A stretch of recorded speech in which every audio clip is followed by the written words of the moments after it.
All over the country are talking about what a state lawmaker from Knoxville had to say yesterday on the floor of the Tennessee House. State Representative Justin Lafferty wasn't even the sponsor of the bill up for discussion, but today his name is in the headlines, from the New York Times to the Washington Post to Forbes to MSNBC. He's all over the internet as well. Now, what raised eyebrows, his interpretation of a part of the U.S. Constitution, the legacy of slavery, and how history is taught to young people. We gave WATE 6 on your side reporter Elizabeth Kubel the task of sorting this all out. So, Elizabeth, what did you find? Well, Bo, this local lawmaker is facing pushback tonight. The Knox County Democratic Party even demanding he step down as the chair of his higher education subcommittee. And it's over what he said when an education bill about race and inclusion was being discussed. I've sat here praying for about 5 or 10 minutes about how I'm going to try and address this body in this issue. That's how Representative Justin Lafferty started off a nearly 7-minute address to his House colleagues.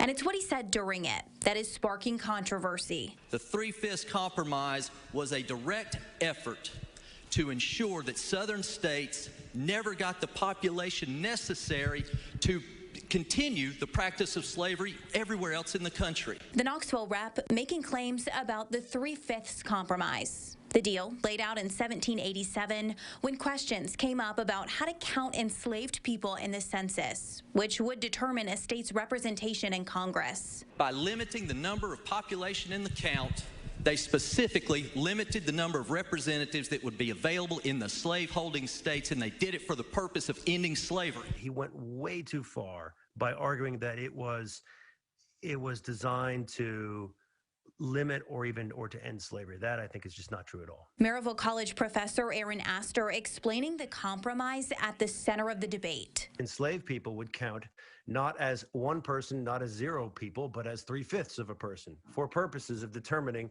how many people are going to be in the legislature. And this would give an artificial advantage to states that had high slave populations. It does, I think, rightly signify how embedded slavery was in American law, in American constitutional law from 1787 right up to the Constitution.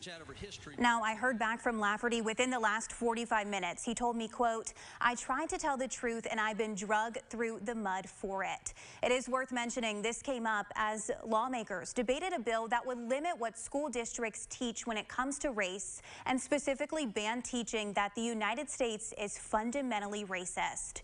You may have heard topics like this described as critical race theory.